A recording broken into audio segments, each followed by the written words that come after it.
কল্যাণ university fifth semester দর্শন GE 2023-এর প্রশ্নপত্র তোমরা দেখে নাও।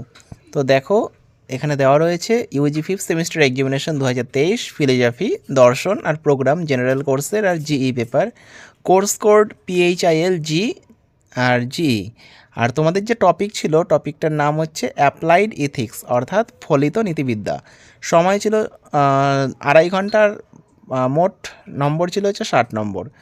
2 নম্বরের প্রথম 10টা প্রশ্ন করতে হয়েছে। এই বিষয়েও কিন্তু সমস্তটা কমন এসছে। দেখো, প্রথম প্রশ্ন রয়েছে ফলিত নীতিশাস্ত্র কী, পরেরটা লিঙ্গ সমতা বলতে কী বোঝো, ভ্রূণ কাকে বলে, ন্যায়পরতা কী, সকল মানুষকে কোন অর্থে সমান বলা যায়, লক্ষ্য ও উপায়ের মধ্যে পার্থক্য লেখো, দ্য হ্যান্ড ইথিক্স গ্রন্থটির লেখককে।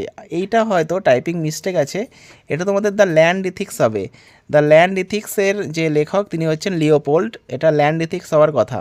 তারপরেরটা দেখো, what is meant by gender discrimination বা লিঙ্গ বৈষম্য বলতে কী বোঝো, জাতিগত সমতা কী, পরিবেশমূলক নীতিবিদ্যা কাকে বলে, পশু কল্যাণ বলতে কী বোঝো, ভারতের কোন ধরনের সারোগেসি পদ্ধতিকে অনুমতি প্রদান করা হয়, গভীর বাস্তু সংহতি বলতে কী বোঝো, চিকিৎসা নীতিবিজ্ঞান কাকে বলে, মানবাধিকার শব্দটির অর্থ বিশ্লেষণ করো।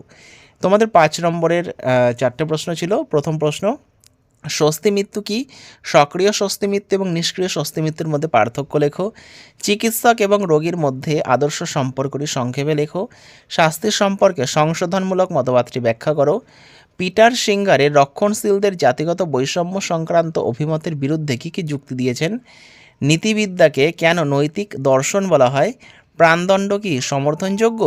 এরপরে তোমাদের 10 নম্বরে 2টো করতে হয়েছে। প্রথম প্রশ্ন, বাস্তু সংস্থান কাকে বলে, গভীর বাস্তু সংস্থানের মূল সূত্রগুলি ব্যাখ্যা করো, অধিকার বলতে কি বোঝায়, মানুষের অধিকারের বৈশিষ্ট্যগুলি উল্লেখ করো, পরিবেশমূলক নৈতিকতার মূল আলোচ্য বিষয় সম্পর্কে সংক্ষিপ্ত আলোচনা করো, ভারতে লিঙ্গ বৈষম্য সম্পর্কে আলোচনা করো।